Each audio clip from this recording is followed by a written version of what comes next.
Memang benar Bapa, bahwa Engkau adalah Allah yang lebih tahu dari segala-galanya dalam kehidupan kami. Bahkan hidup kami hari esok pun, satu jam ke depan pun, kami tidak akan tahu jalan hidup kami. Tetapi ketika kami tersungkur di hadapan Allah, ketika kami ada di dalam hadirat Allah, maka segala kehidupan kami serahkan ke dalam tangan Tuhan. Dengan segala kepengetahuan kami yang terbatas, dengan segala kemampuan kami yang terbatas, kami terus bertemu dengan Allah yang tidak terbatas. Karena kuasanya dahsyat, kuasanya heran, kuasanya ajaib.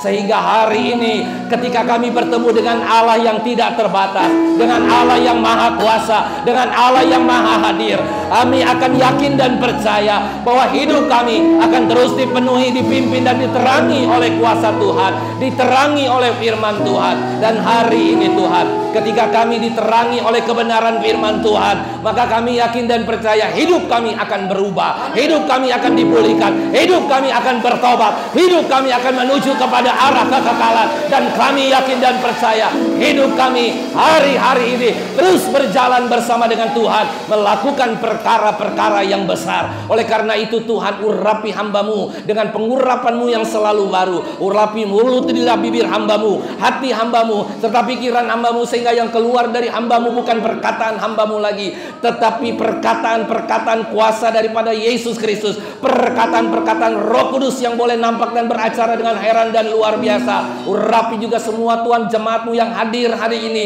penuh dengan urapan kuasa Roh Kudus, sehingga ketika mereka pulang dari tempat ini, mereka diberkati oleh Tuhan. Ketika mereka pulang dari tempat ini, mereka dipulihkan. Ketika mereka pulang dari tempat ini, mereka disembuhkan dari sakit penyakit. Ketika mereka pulang dari tempat ini, ada sukacita, damai sejahtera, Allah yang luar biasa mengalir buat jemaat-Mu yang hadir hari ini. Terima kasih Bapa yang baik. Berfirmanlah, kami akan duduk diam mendengarkan firman-Mu seperti telinga seorang murid dan hati seorang hamba. Seluruh umat Tuhan yang percaya katakan bersama-sama amin. Sekali lagi kita katakan bersama-sama amin. Shalom Bapak Ibu Saudara. Ada haleluya, ada amin, haleluya. Nah Bapak Ibu Saudara yang terkasih, kita sudah sampai di penghujung tahun. Kurang lebih 1 bulan lagi kita akan Natalan, kurang lebih 2 bulan lagi kita akan mengakhiri tahun yang 2023 dan masuk ke tahun berapa? Nah, saudara mau masuk ke tahun 2024? Insya Allah katanya ya kan. Kalau bisa kita masuk, kalau nggak bisa ya kita pulang ke rumah kita yang sudah disediakan oleh Bapa di surga. Ada amin, haleluya. Nanti sebentar setelah pulang dan setelah doa berkat, saya mohon izin, mohon pamit satu keluarga, karena kami ada undangan pernikahan anak teman saya yang sangat dekat, sehingga kami harus berangkat cukup jauh di daerah Jakarta Timur, 22 kilo atau 25 kilo lah dari sini kurang lebih. Sehingga pas ini nanti mungkin alat-alat musik biar saja ditinggal di sini, nanti semua bisa dirapi-rapikan. Kami akan berangkat langsung beserta dengan seluruh keluarga. Ya Tuhan memberkati. Mohon maaf hari ini nggak bisa salam-salaman, apalagi cium-ciuman seperti Yudas Iskariot. Haleluya. Ciuman kematian. Lukas pasal 22 Bapak Ibu Saudara, ayat 47 sampai 53b saja. Dengan judul hari ini masih sama, mengalami Kristus. Tapi hari ini kita akan ambil satu judul berkaitan dengan perjamuan kudus, dengan judul pengaruh kuasa kegelapan, atau dengan kata-kata di ayat 53b, inilah kuasa kegelapan itu. Bapak Ibu Saudara, kalau sudah menjumpai, saya undang untuk bangkit berdiri. Kita akan baca bersama-sama, berganti-gantian maksud saya, Lukas pasal 22 ayat 47 sampai 53b. Saya baca ayat 47, nanti yang terakhir kita baca bersama-sama. Waktu Yesus masih berbicara, datanglah serombongan orang, sedang muridnya yang bernama Yudas, seorang dari ke-12 murid itu, berjalan di depan mereka. Terburu-buru nih ya si Yudas. Yudas mendekati Yesus untuk menciumnya. Ayat 48. Maka Yesus kepadanya, hai Yudas, engkau menyerahkan anak manusia dengan ciuman. Ayat 49, ketika mereka yang bersama-sama dengan Yesus melihat apa yang terjadi, berkatalah mereka, Tuhan, mestikah kami menyerang mereka dengan pedang? Ayat 50. Dan seorang dari mereka menyerang hamba imam besar sehingga putus telinga kanannya. Tetapi Yesus berkata, sudahlah itu. Lalu ia menjamah telinga orang itu dan menyembuhkannya. Ayat 52. Maka Yesus berkata kepada imam-imam kepala dan kepala baik Allah, serta dua-dua yang datang untuk menangkap dia, katanya, sangkamu aku ini penyamun, maka kamu datang lengkap dengan pedang dan betul. Ayat 53, yuk kita baca bersama-sama. 1, 2, 3. Padahal tiap-tiap hari aku ada di tengah-tengah kamu di dalam bait Allah, dan kamu tidak menangkap aku. Tetapi inilah saat kamu, dan inilah kuasa kegelapan itu. Tuhan Yesus memberkati. Kata-kata yang terakhir dari ayat 53b apa? Inilah kuasa kegelapan itu. Bapak Ibu Saudara yang terkasih, kuasa kegelapan memang sering menyatakan kuasanya melalui agama, melalui ilmu pengetahuan, melalui teknologi, dan melalui yang lain-lain. Sehingga orang jadi susah untuk hidup benar di bawah pengaruh kuasa kegelapan. Yesus tidak main-main ketika dia menyatakan ini di dalam Alkitab. Sangat jelas. Dia katakan pada ayat yang terakhir ini, tetapi inilah saat kamu, dan inilah kuasa kegelapan itu. Memang sesuatu yang sangat mengerikan kalau kita perhatikan di dalam dunia ini. Sampai-sampai Yesus pun yang 100% manusia dan 100% Allah menyatakan sungguh kuasa kegelapan itu sungguh berbahaya ketika dia menaungi kita, ketika dia mempengaruhi hidup kita. Bahkan kuasa kegelapan itu bukan hanya mempengaruhi orang-orang jahat, tetapi kuasa kegelapan itu akan mempengaruhi orang-orang yang baik. Bahkan mempengaruhi orang-orang yang dekat dengan Yesus, orang-orang yang setiap hari berhubungan intim dengan Tuhan, setiap hari hidupnya ada di dalam tangan Tuhan. Kalau zaman sekarang mungkin dia seorang pendeta, dia seorang pastor, bahkan dia seorang pemuka agama. Tetapi luar biasanya di sini kuasa iblis, dia sanggup untuk dapat memerintah. Kuasa kegelapan ini dapat menaungi, kuasa kegelapan ini dapat mempengaruhi, sehingga manusia itu harus dan bisa melawan Allah. Hari ini kita akan melihat betapa mengerikannya, betapa berbahayanya kuasa kegelapan ini. Dan ketika kuasa kegelapan ini mempengaruhi umat pilihan Allah di dalam dunia ini, maka akan terjadi perang, maka akan terjadi kemiskinan, maka akan terjadi sesuatu gejolak sosial yang luar biasa, gejolak kebudayaan, gejolak sosial, semuanya akan terjadi. Bahkan gejolak keadilan yang hari-hari ini kalau kita lihat terjadi kong kali kong. Di mana? Mahkamah Konstitusi. Saya nggak pernah takut. Silakan saya mau ditangkap, tidak masalah. YouTube ini tersebar. Saya nggak pernah takut karena ini adalah kebenaran. Ini bukan main-main. Bangsa dan negara kita sedang dipengaruhi oleh kuasa kegelapan. Ada haleluya. Presiden kita sedang dipengaruhi oleh kuasa kegelapan. Hakim, Mahkamah Agung sedang dipengaruhi oleh kuasa kegelapan. Sehingga bangsa dan negara kita, Mahkamah Konstitusi Mahkamah Agung, Mahkamah Konstitusi sedang dipengaruhi oleh kuasa kegelapan. Dan yang dipengaruhi oleh kuasa kegelapan bukan yang cecerek. Yang dipengaruhi siapa saudara?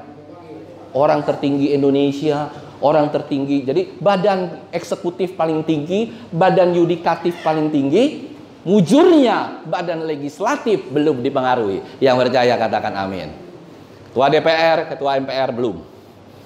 Kita masih berharap, kita berdoa agar MK bisa berdiri di tengah-tengah dan kebobrokan hukum bangsa dan negara ini. Bapak Ibu Saudara yang terkasih, kuasa kegelapan ini sungguh mengerikan. Bayangkan orang yang sudah berjuang untuk bangsa dan negara ini selama mungkin 9 tahun. Tetapi di penghujungnya bisa dipengaruhi oleh kuasa kegelapan. Mungkin sama seorang pendeta seperti saya. Kita nggak pernah tahu. Mungkin di akhir hidup saya tiba-tiba ada kuasa kegelapan mempengaruhi. Dan akhirnya saya menyimpang. Dan saya tidak tahu lagi apa yang akan terjadi dengan kehidupan saya. Apakah akan masuk surga atau neraka. Berbahaya ini Bapak Ibu Saudara. Sangat berbahaya dalam hidup kita. Oleh karena itu kenapa Yesus sampai berbicara. Tetapi inilah saat kamu dan inilah kuasa kegelapan itu. Bapak Ibu Saudara yang terkasih, kalau kita membaca 3 Injil, Matius, Markus, Lukas, kita mendapatkan satu kepastian bahwa keputusan untuk membunuh Yesus itu sebenarnya sudah direncanakan. Ada haleluya Saudara. Keputusan untuk membunuh Yesus sebelum Yesus naik ke pengadilan, sebelum Yesus naik ke mahkamah, mungkin dulu agung atau konstitusi, itu sebenarnya semua sudah berembuk bahwa memutuskan Yesus untuk dibunuh. Mirip nggak Bapak Ibu Saudara mendengar cerita ini? Mirip dengan apa yang terjadi dengan MK kita hari-hari ini? Sebelum MK sidang, sudah diatur sampai di ujung sidang dia mengetok palu memutuskan apa yang yang seharusnya menjadi pendapat-pendapat semuanya hilang. Akhirnya pendapat dia meloloskan dan yang lain-lain yang kita sudah tahu. Bapak Ibu Saudara, saya hanya ketawa mendengar cerita ini dan saya sudah tahu persis Yesus sendiri sudah diperlakukan hal tersebut. Dan sama percis Bapak Ibu Saudara. Waktu itu tentara, perwira, kalau sekarang mungkin militer, dipengaruhi oleh kekuasaan iblis. Terus siapa lagi? Institusi. Mungkin saat itu ada mahkamah militer, mahkamah agung, mahkamah konstitusi juga dipengaruhi, dipakai untuk mengekspresikan kejahatannya iblis yang kita seakan-akan baik, tetapi maksudnya adalah jahat. Bapak Ibu Saudara, institusi dipakai, militer dipakai, semua dipakai oleh iblis. Tetapi yang paling mengerikan adalah manusia. Manusia yang dipakai oleh iblis untuk dapat melengkapi kekuasaan kegelapannya untuk melawan Allah. Inilah yang hari-hari ini sungguh mengkhawatirkan kita di dalam kehidupan kita. Melawan Allah dan kebenaran. Itu adalah satu-satunya yang paling mengerikan dalam kehidupan kita. Ada haleluya. Bapak Ibu Saudara, hari-hari ini bukan hanya orang-orang besar yang dipakai oleh iblis untuk kekuasaan, sebagai alat kekuasaan. Tapi kita semua juga sama. Hari-hari ini kita sering dipakai oleh kuasa kegelapan. Kita sering gak mau, kita sering sekali memfitnah orang, kita sering kali memperlakukan hal-hal yang tidak baik di hadapan Tuhan. Melawan Allah, seakan-akan kita melawan Allah. Oleh karena itu, saya mau kita lihat ada 2 hal yang penting di sini.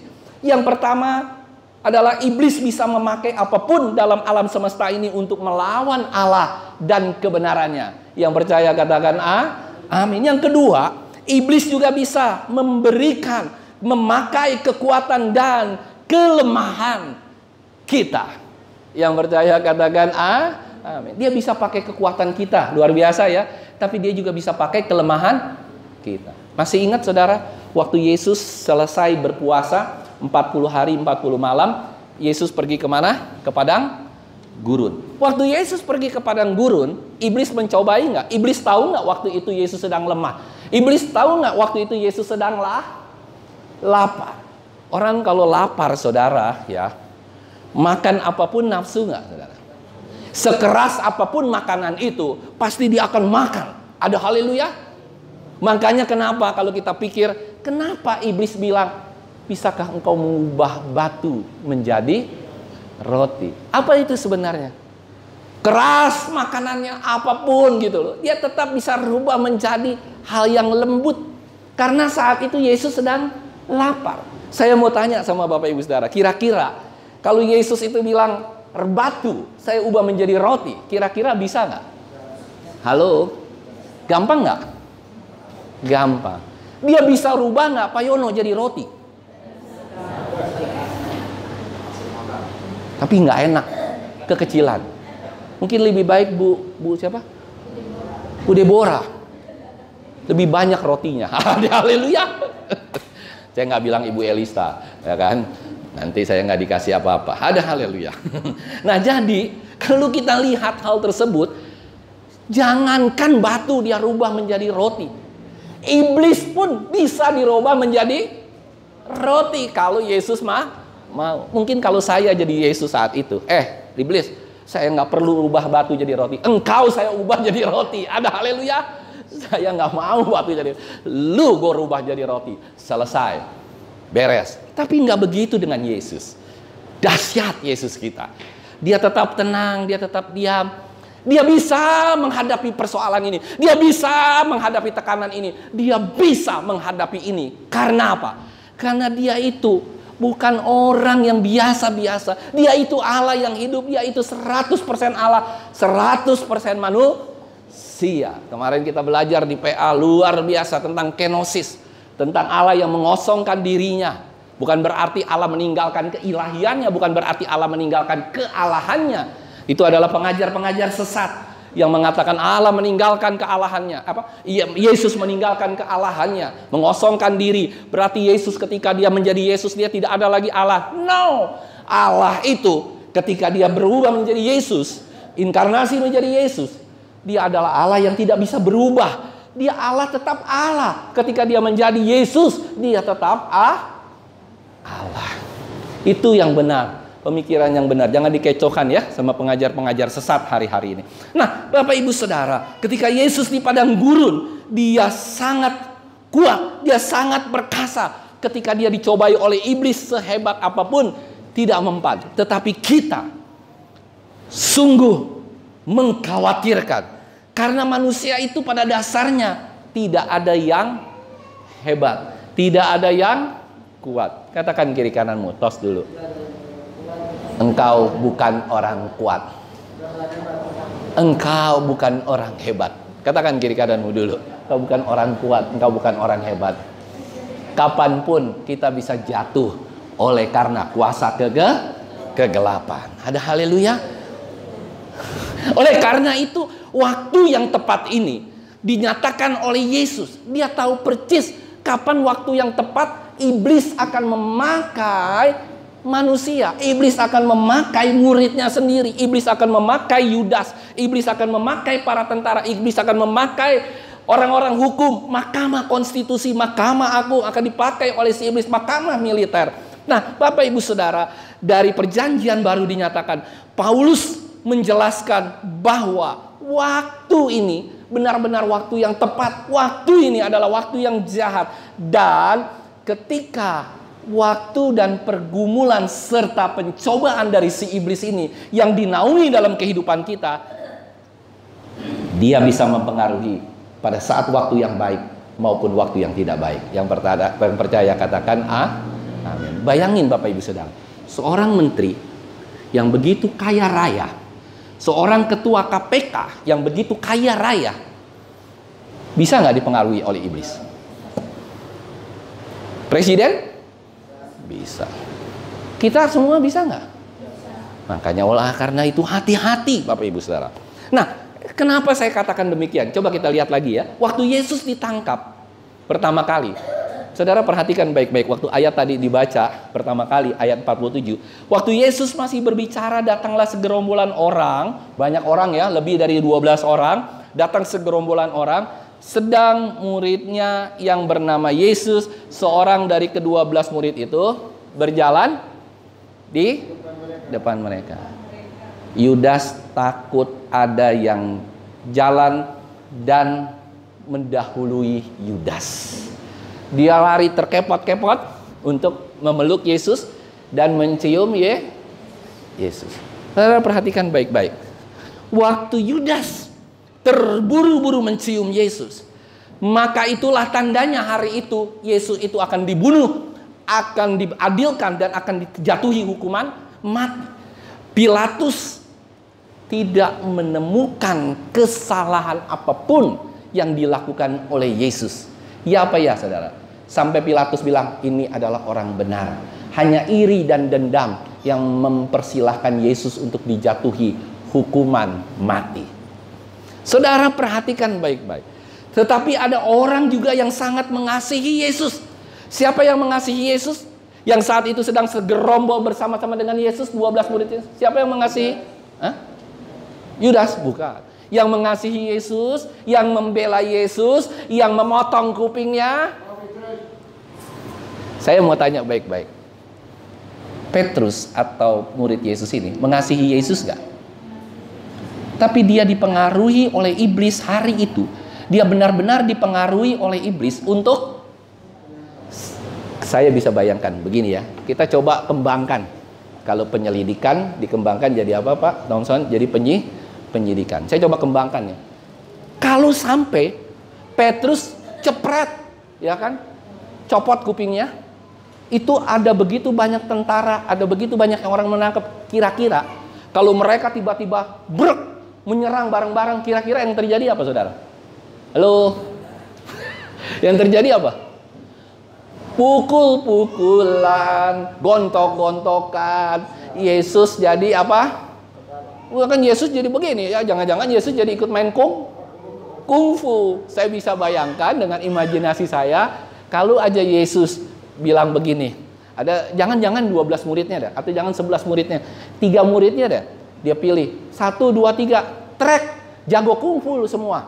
Jago kungfu. Akhirnya pada maka di dalam Alkitab akan tertulis, Yesus main kungfu bersama dengan murid-muridnya, berantem sama. Itu situasinya genting loh, saudara. Bener nggak? Kalau sampai Yesus bilang, udah jangan, ya kan? Kalau kita nih mungkin, kalau saya, ayo serang. Apalagi saya punya kuasa gitu. Ayo, Deborah kungfu dari Batak, ya kan? Ya kan? Pak Ridwan kungfu dari Jerman, ya kan? Terus siapa lagi di sini, ya kan? Fieri kungfu dari Cina. Saya gerakin 3 orang ini, habis semua. Mati satu-satu kau, ya kan? Kata orang Batak gitu. Mati dia satu-satu. Tapi Yesus tidak melakukan itu, Bapak Ibu Saudara. Karena dia tahu ini merupakan pancingan si iblis. Ini merupakan pancingan. Nah, ujung ceritanya nggak ada cerita salib. Ujungnya Yesus nggak disalib. Akhirnya ada mungkin bukan disalib, tapi Yesus naik ke mimbar. Akulah Raja Kungfu. IP Man. IP Man 1, 2, 3. IP Man Yesus. Bayangin Bapak Ibu Saudara. Tetapi di sini tidak terjadi. Puji Tuhan. Cara kerja iblis yang paling canggih Bapak Ibu Saudara, itu bukan ketika dia masuk ke dalam orang dan akhirnya orang itu kesurupan. Ada 2000 iblis masuk. No. Jadi Bapak Ibu Saudara nggak usah takut. Ya kan, di sini masih ada orang yang takut sama iblis di rumah. Halo? Nggak ada yang takut sama setan? Bapak Ibu Saudara ada berani lewat di di kuburan jam 12 malam? Berani ya? Wah, ibu ini hebat, berani. Ya kan? Jangan-jangan waktu kita lewat, ya kan? Dia bilang, wah, bos datang, bos. Bukannya musuh, bos datang. Gitu. Karena kita bosnya iblis, ada haleluya. Bos datang nih. Nah, saudara, ya, anak-anak muda di tempat ini ada, apalagi anak cewek, jangan pernah takut. Sendirian di rumah takut, lewat jalan gelap takut, lewat pohon beringin yang gede takut. Di situ ada setan, ada haleluya. Bahkan waktu kita, bahkan ada loh pendeta, anak Tuhan, kalau lewat pohon beringin, permisi. Saya ketawa. Ngapain permisi? Ya kan? Permisi gitu kan. Takut ini, takut itu. Setan yang begitu, itu setan kelas rendah. Itu setan yang gak punya kerjaan. Setan boloon. Kalau Kasino Indro, itu setan kredit. Setan boloon. Jadi kita gak perlu takut. Ada haleluya. Pulang dari tempat ini gak usah takut. Kalau ada anggota keluarga kita meninggal, ya kan, kita takut setengah mati. Emang bapak kita, emang ibu kita, emang mungkin anak kita, itu setan. Sampai kita takut, waduh, jangan-jangan nanti dia datang loh. Dia datang ke kamar, buka kamar, Ciluk, Mbak, gitu kan. Saudara kaget gak kalau tiba-tiba dia datang? Hello, Ciluk, Mbak, gitu. Kaget gak? Terus kita bilang, Babak Ciluk. Apa kurang babi di sana? Apa kurang RW? Ya kan? Sama nggak balik lagi. Nggak usah takut. Yang namanya iblis, yang namanya setan, yang namanya apapun, kita nggak perlu takut. Amin. Anak-anak muda di tempat ini, cewek-cewek di tempat ini. Kalau dulu saya punya rumah, kakek saya di Menteng di Kebun Siri, itu luasnya kurang lebih, lebarnya ada kurang lebih 30 meter, panjangnya ada kurang lebih 50 meter, jadi 1.500 meter. Ada 2 kapling, satunya buat pabrik limun, satunya lagi rumah kita. Kita punya kamar mandi kurang lebih ada 12, punya kamar ada kurang lebih 10, kamar mandinya 12, karena zaman dulu kalau Bapak Ibu Saudara tahu, mungkin Pak Thompson tahu ya, kamar mandi sama toilet itu harus dipisah. Zaman sekarang kan toilet sama kamar mandi jadi satu. Ini toilet harus sendiri, kamar mandi sendiri, nggak boleh jadi satu. Apalagi kebetulan kakek saya rada-rada bangsawan Chinese, tapi bangsawan bergaul sama Belanda, jadi harus satu-satu. Nah itu Bapak Ibu Saudara, saya juga zaman kecil karena ditakut-takutin jadi ikutan takut. Kalau kita mau ke kamar mandi, kalau mereka enak nih ya kan, kakek-kakek semua kamar mandinya di dalam semua. Nah saya kamar mandinya di belakang, di ujung jauh banget. Terus di belakang itu saudara, di tengah-tengah rumah kita di belakang ada pohon beringin yang tiap hari selalu dikasih sesajen. Nah bayangin saudara, ada sesajennya, ada kue pepek, ada kue ini, ada kopi. Kalau saya mau lewat situ, waduh rasanya bulu kuduk merinding. Saya mau ke toilet, saya mau mandi gitu kan. Makanya kalau malam itu saya udah nggak berani masuk ke toilet belakang. Gelap gulita. Yang terjadi tahu nggak Bapak Ibu Saudara? Saya keluar dari kamar saya, kebetulan makanya walaupun kamar saya nggak ada toilet pribadi, ya kan, karena di samping kamar saya tinggal buka jendela, itu ada pohon kebun. Iya saya naik jendela, saya kencing dari jendela. Lebih gampang kan? Kan nggak apa-apa, tanah kan hilang kan, walaupun besoknya agak sedikit bau pesing, nggak masalah, daripada saya mesti masuk. Nah itulah yang sering kali iblis intimidasi kita supaya kita takut. Tapi itu pekerjaan-pekerjaan iblis yang paling rendah, iblis yang nggak punya kerjaan saudara, cara yang paling bodoh, dan kalau kita bertobat, kan banyak orang yang bertobat ketika orang kesurupan, ketika orang diperlakukan nggak benar oleh iblis, tiba-tiba ada pendeta, ya kan, mungkin Pak Ridwan juga pernah lakukan, tengking dalam nama Yesus keluar, orang itu nggak lama kemudian bertobat, iblisnya blow on nggak? Blow on, kenapa? Sebab dia hanya bisa mempengaruhi dan setelah itu malah bertobat hanya gara-gara si iblis. Jadi jangan takut Bapak Ibu Saudara. Yang kita takut itu iblis dalam bentuk wanita cantik. Amin Bapak-bapak. Amin Pak Thompson. Yang paling kita takut adalah iblis dalam bentuk sekretaris cantik. Kalau iblisnya kayak waawung, kayak gondorwo, ya kita nggak perlu sabar. Tapi dia dalam bentuk uang. Ketika dia dalam bentuk uang, mau menyogok kita, money politik, itu yang perlu kita khawatirkan. Karena iblis yang model begini nggak gampang kabur. Kita bisa nggak nengking iblis yang cantik, sekretaris cantik kita tengking? Dalam nama Yesus keluar. Bukan begitu malah. Dalam nama Yesus, waduh dipeluk malah kan.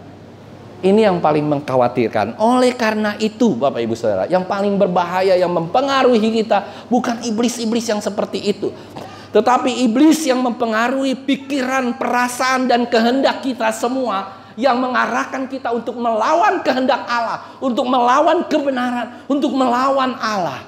Salah satunya adalah Yudas. Orang pertama adalah Yudas di dalam parade rohani ini. Yudas sangat memparadekan rohaninya. Dia dianggap sebagai orang kepercayaannya, tangan kanannya Yesus. Dia sebagai seorang apa? Bendahara. Bendahara begitu dekat hubungannya sama Yesus, begitu laporan keuangan dan yang lain-lain. Yudas itu tidak fokus kepada Yesus, tapi dia fokus hanya kepada hal-hal yang duniawi. Hati-hati saudara dengan parade rohani. Yudas sudah pernah melakukan mujizat. Yudas tangan kanan. Yudas adalah orang dekat daripada Tuhan. Tetapi dia dipakai oleh si iblis saudara, untuk dapat menjalankan amanat agung iblis, bukan amanat agung Yesus. Saudara yang terkasih, ini hal-hal yang akan memberatkan kita. Dan yang kedua, itu tadi parade rohani. Yang kedua, saya persingkat, orang yang paling berbakat sekalipun dapat dipakai oleh kuasa kegelapan untuk melawan iblis. Hukum bisa dipakai untuk melawan Tuhan. Pendeta bisa sesat karena kuasa kegelapan. Pendeta bisa salah mengartikan kenosis. Pendeta bisa salah mengartikan bahwa Yesus itu bukan Allah lagi. Pendeta yang hebat, pendeta yang dididik dari SD, SMP, SMA di sekolah Alkitab bisa salah, saudara, karena kuasa kegelapan ini begitu luar biasa. Dan di dalam hidup seseorang itu sangat mengkhawatirkan ketika dia seorang yang bangga akan kehebatan kita. Sekali waktu seorang Raffi Zakarias menulis sebuah catatan tentang Muhammad Ali, Bapak Ibu Saudara. Jadi begini ceritanya. Suatu saat Muhammad Ali waktu itu lagi sedang hebat-hebatnya. Muhammad Ali itu juara apa, Bapak Ibu Saudara? Juara apa? Karabol. Bu Elisa juara apa Muhammad Ali? Oh, pernah nonton nggak? Oh, masih kecil ya, nonton juara sekali waktu dia naik pesawat, ya kan? Dia naik pesawat dari awal sampai pertengahan dia nggak pakai apa namanya, sarung pengaman atau seat belt. Tiba-tiba terjadi turbulensi. Tahu nggak turbulensi, Pak? Ini pesawat lagi begini, bahkan bisa terpental-pental. Dalam nama Yesus bisa begitu ya. Si Muhammad Ali sombong. Dia bilang, udah pada pakai, pramugarinya lewat. Sir, tolong please fasten your seat belt please. Tolong pakai. Muhammad Ali jawab apa, saudara? Superman tidak perlu pakai seat belt. Karena Muhammad Ali ini terlalu arogan, terlalu sombong. Dia bilang dia Superman, apalagi dia merasa dia dekat sama Tuhan gitu kan. Dia merasa dia hebat, dia merasa dia Superman. Bolak-balik datang lagi pramugari, makin Sir, makin tinggi kan suaranya si pramugari. Tolong pakai sabuk pengamanmu. Hei, Superman tidak perlu pakai seat belt. Makin tinggi, makin marah si pramugari. Nggak lama dia ketok-ketok kapten kapalnya. Keluarlah kapten kapal yang satu pakai apa? Ada co-pilotnya, ada pilot. Hei, kamu kan juara dunia Muhammad Ali. Pakailah, koncong dia. Ya kan? Pakai apa? Seat belt. Muhammad Ali bilang lagi apa lagi? Superman tidak perlu pakai seat belt. Si pilot gondok. Dia bilang begini, Sir, saya mau katakan sekali lagi, Superman tidak perlu naik pesawat. Saya buka pintu, engkau keluar dan engkau terbang, Superman. Apa artinya, Bapak Ibu Saudara? Ini adalah cerita lucu, cerita sebenarnya loh, bukan cerita main-main. Ini cerita beneran terjadi. Tetapi yang ingin saya katakan adalah iblis bisa pakai siapapun untuk dia bisa menyombongkan diri, merasa dia punya segala-galanya, merasa dia punya mujizat besar, merasa dia hebat, merasa dia pernah bergaul intim dengan Tuhan, dia merasa dia tangan kanannya Tuhan, sehingga ketika dia bertanding tidak ada satupun yang bisa menang melawan Muhammad Ali. Ada haleluya? Ada amin, saudara? Ya, saudara berani nggak bilang begitu besok-besok di pesawat? Ya kan? Kalau orang laki-laki namanya Superman. Kalau perempuan namanya Superwoman atau Wonder Woman. Nah, saudara tanya, kenapa Superman kolornya ada di depan? Kenapa kolornya nggak di belakang? Saya nggak bisa jawab hari ini. Nanti saudara cari jawabannya. Kalau ketemu saya kasih hadiah. Kenapa Superman pakai kolor di depan? Gampang jawabannya. Ya kan? Kalau Pak Yono terbang, kolornya di depan apa di dalam? Udah gitu kolornya Pak Yono terbang pakainya warna apa, saudara? Pink. Gawat, bahaya. Sehingga semua orang lewat bisa lihat kenapa ada ondel-ondel di atas udara. Orang-orang nggak bilang, waduh, this is the hero dari apa? Dari the Red Land. Red Land tahu nggak apa, saudara? Tanah merah, Red Land, keren kan? This is the hero. Orang luar negeri bilang, Wah, this is Yono, this is the hero from the red land, katanya. Ada orang yang lain lagi bilang, no. Orang Betawi bilang, ini ondel-ondel dari tanah merah, katanya. Saudara yang terkasih, ya kan, jangan sampai kita jadi Superman yang sok, yang hebat, sok hebat. Kadangkala memang Tuhan memberikan kekuatan buat kita, anugerah buat kita. Tapi jangan sampai kita mempergunakan anugerah dan kekuatan itu untuk menyombongkan diri. Anugerah dan kekuatan itu yang kita sudah pernah terima dari Tuhan. Kita menghajar orang, kita membuat adil menjadi tidak adil.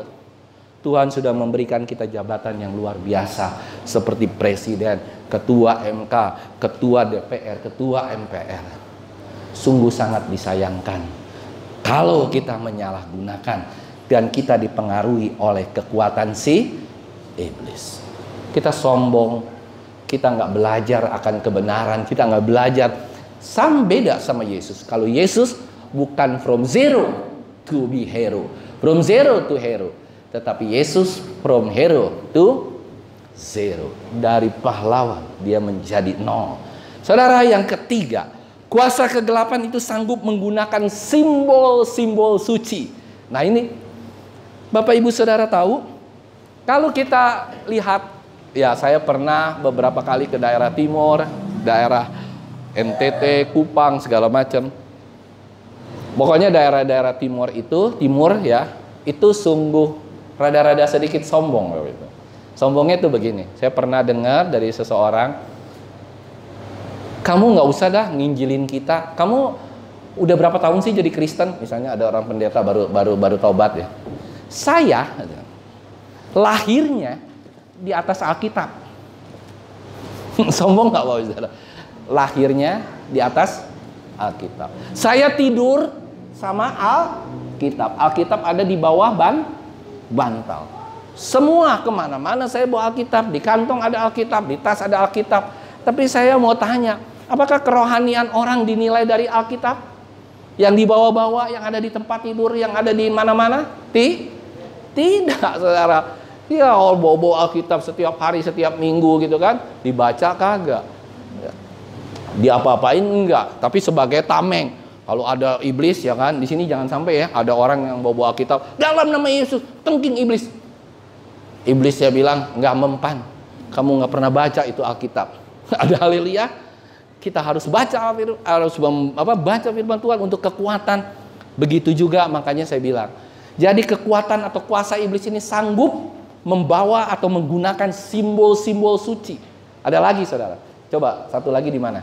Di mana? Di Ambon. Saudara pernah lihat orang Ambon? Apalagi kalau saudara datang ke Ambon.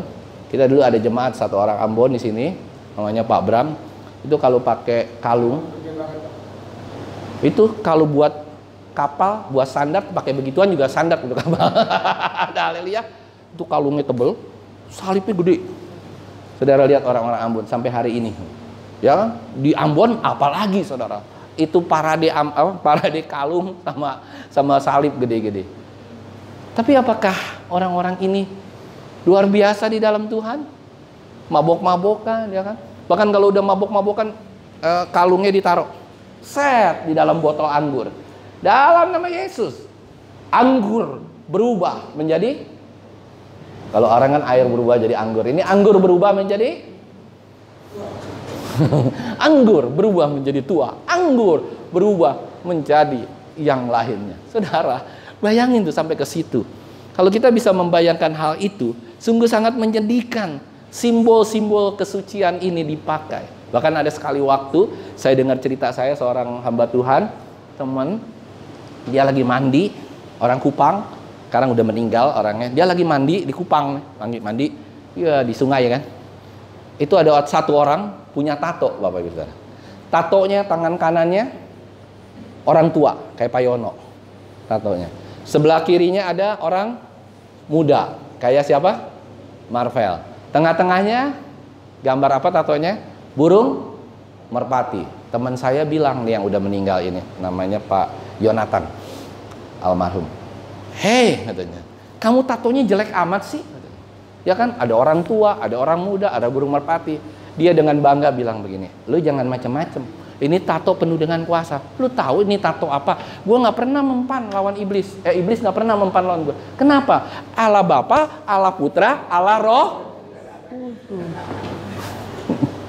Bayangin tuh Bapak Ibu Saudara.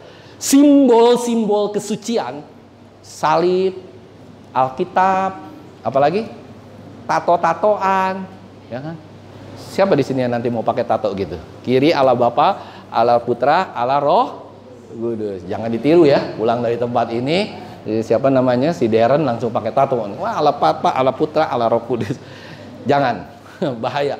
Jadi iblis bisa memakai simbol-simbol kesucian, Alkitabkah, bahkan apa namanya, anggur perjamuan. Iblis bisa pakai nggak anggur perjamuan?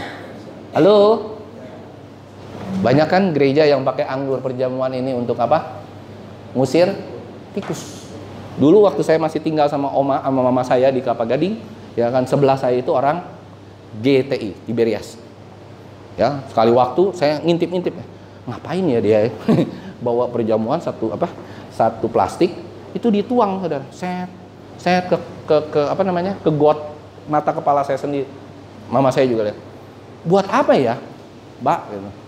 Supaya ini hujan tidak banjir. Supaya tikus-tikus tidak berkeliaran di rumah saya. Gila, saya bilang. Perjamuan kudus yang seharusnya merupakan peringatan akan Tuhan bahwa dia sudah berkorban bagi kita dan kita akan belajar untuk hidup benar. Ini merupakan peringatan. Firman Tuhan juga katakan peringatan.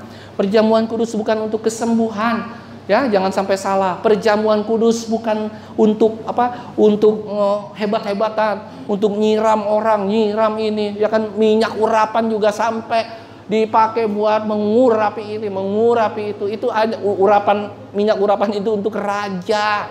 Bukan untuk kita kuplak-kupluk. No, kita berdoa, pasti Tuhan akan sembuhkan kalau emang Tuhan mau sembuhkan. Saudara, dari sini kita bisa melihat bahwa ternyata iblis bisa pakai apapun di alam semesta ini untuk dapat melakukan kuasa-kuasa kegelapan, sehingga kita ini bisa menjadi orang-orang yang terus dipengaruhi oleh kekuasaan iblis tersebut. Bahaya. Iblis bisa pakai apapun. Saya cerita sedikit lagi. Waktu di rumah tua saya itu, di rumah kakek saya, saudara tahu ada satu lemari dari ujung sampai ujung. Itu isinya kurang lebih ada 36 kris. Dari kris A sampai kris Z. Yang satu kerisnya namanya bedugul. Karena kerisnya itu tidak berupa tidak berupa ada tajam-tajam, tapi dia berupa kayu, bedugul. Dari A sampai Z. Itu selalu dipuja, selalu kalau malam malam Jumat Kliwon atau apapun, itu selalu pakai ukup, dimandiin segala macam. Itulah simbol-simbol yang bisa dipakai oleh iblis untuk mempengaruhi hal-hal yang begitu banyak macam-macam di dalam dunia ini. Nah, oleh karena itu kalau kita melihat, saudara, murid-murid Yesus ini, itu saat-saat terakhir Yesus sebelum masuk ke atas ke kayu salib, Yudas sudah mencium dia, dan akhirnya orang-orang pada mengerti bahwa ciuman itu kan sebenarnya, kalau orang mencium orang, ciuman itu sebagai apa, saudara? Kalau kita sebagai seorang sahabat, apalagi di Italia gitu kan, kalau ciuman itu menantikan berarti kita menghormati orang tersebut atau orang tersebut sangat dekat sama kita. Ya kan, mafia-mafia Italia habis cium langsung ceger kepalanya, mati. Nah, saudara, kalau kita melihat begini, coba kita perhatikan Yohanes pasal 13 ayat 26 sampai 27. Ini juga satu hal ya, supaya kita mengerti ini. Ini sesuatu hal yang membuat kita semakin percaya bahwa Yesus itu adalah Allah. Yohanes pasal 13 ayat berapa tadi? 26 sampai 27. Ini yang terakhir ingin kasih tahu ke kita semua. Apa yang firman Tuhan katakan di sini? Saya baca ayat 26, Bapak Ibu Saudara baca ayat 27. Jawab Yesus, Ini waktu Yudas belum menyerahkan Yesus ya. Jawab Yesus, dialah itu yang kepadanya aku akan memberikan roti. Jadi Yesus memberitahukan siapa yang akan menyerahkan dia kepada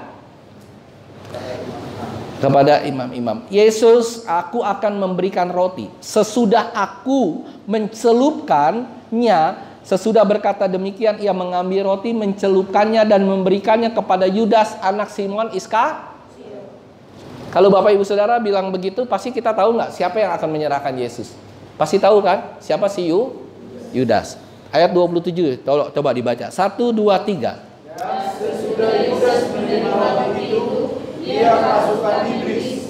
Maka Yesus berkata kepadanya, apa yang hendak kau perbuat, perbuatlah dengan segera. Saya mau tanya, kalau saat itu Yesus sudah mengatakan, ini dia nih orangnya nih, Yudas Iskariot. Udah dikasih roti kan udah jelas. Saya mau tanya baik-baik. Mungkin nggak murid-muridnya yang ke-10 itu, yang ke-11 itu langsung menyingkirkan Yudas sehingga Yesus tidak jadi mati? Mungkin nggak? Mungkin. Kenapa mungkin? Wah, ini dia nih pengkhianat. Ayo kita seret keluar. Ayo kita bunuh pengkhianat ini supaya Yesus tidak mati. Tetapi Bapak Ibu Saudara, puji Tuhan, praise the Lord, semua menahan diri.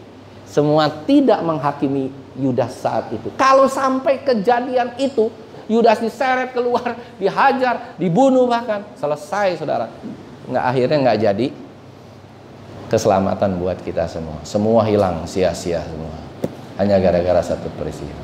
Oleh karena itu saya ingin sampaikan sebelum saya menutup khotbah ini. Bapak Ibu Saudara, hati-hati dengan kuasa kegelapan yang sering mempengaruhi kita dari segi apapun.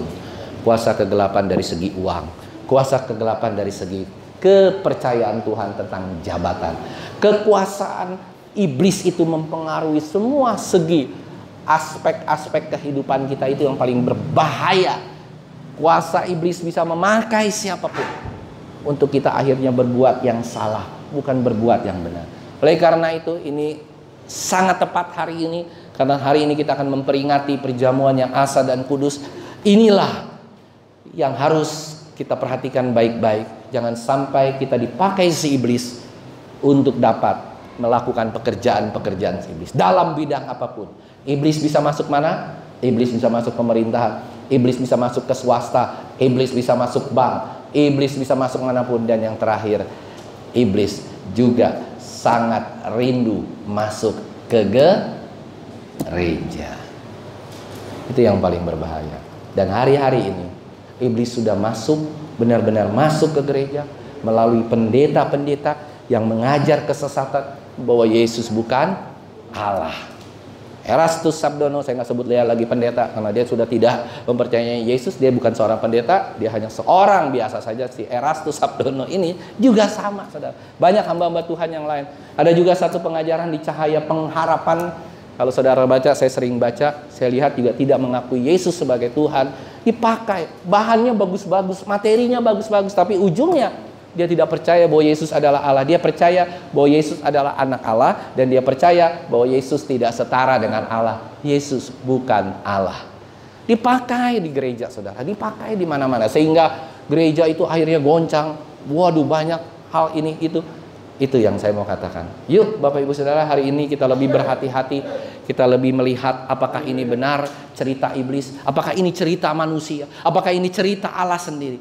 Dan satu hal, kemarin di PA ada yang bertanya, bagaimana kita bisa membedakan antara dia Allah atau dia bukan? It is very simple. Kalau dia Allah, dia tidak akan, kalau dia Allah atau kita nih sebagai anak Allah, kita tidak akan melawan kejahatan dengan kejahatan. Yang percaya katakan amin.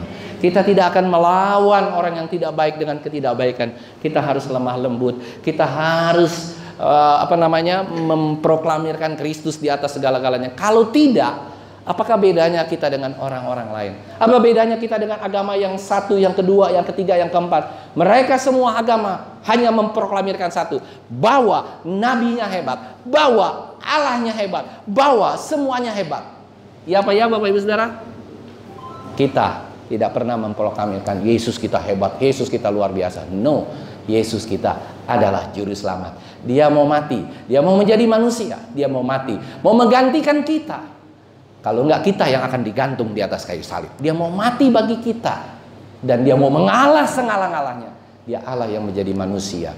Kenosis, dia mengosongkan dirinya sehingga dia masih bisa menjadi serupa dengan hamba dan serupa dengan manusia, dan dia bisa menjalankan keselamatan. Itulah bukti satu-satunya bahwa dia adalah Allah yang hidup, dan dia bukan Allah yang main-main, bukan Allah yang dibentuk manusia. Ada amin, saudara? Saudara akan jawab begitu. Dan yang kedua, kalau saudara ada pertanyaan, kenapa Allah kamu mati? Kenapa Allah kamu begini, begitu, begini? Sama hanya satu. Ketika Allah menjadi Yesus, ya kan, inkarnasi, dia Allah yang tidak berubah. Saya mau tanya, Allah bisa berubah? Dulu, sekarang, dan selamanya Allah itu tetap sama. Dia tetap menurunkan hujan bagi orang jahat. Dia tetap menurunkan hujan bagi orang baik. Dia tetap memberi makan pada singa dan harimau yang suka mungkin kadang-kadang bisa memakan manusia. Dia tetap memberikan segala sesuatu. Dia Allah yang tetap sama dulu, sekarang, dan selamanya. Dan Allah yang kita sembah, dia adalah Allah yang baik. Dia tidak bisa berbuat tidak baik. Kalau dia berbuat yang tidak baik, dia maka tidak akan lagi menjadi Allah. Kalau dia berubah, dia bukan lagi menjadi Allah. Allah kita adalah Allah yang tidak bisa berubah, Allah yang baik, Allah yang selalu baik, dan Allah yang selalu kasih. Itulah yang membedakan kekristenan dengan agama-agama yang lain. Ada haleluya? Tos dulu dong kiri kananmu. Kita bangga jadi murid Kristus. Kita bangga jadi orang Kristen. Ada haleluya? Supaya jangan ngantuk ya. Kita bangga. Kita bangga. Kita bangga. Dari saudara, dimanapun saudara berada, saudara katakan, saya bangga.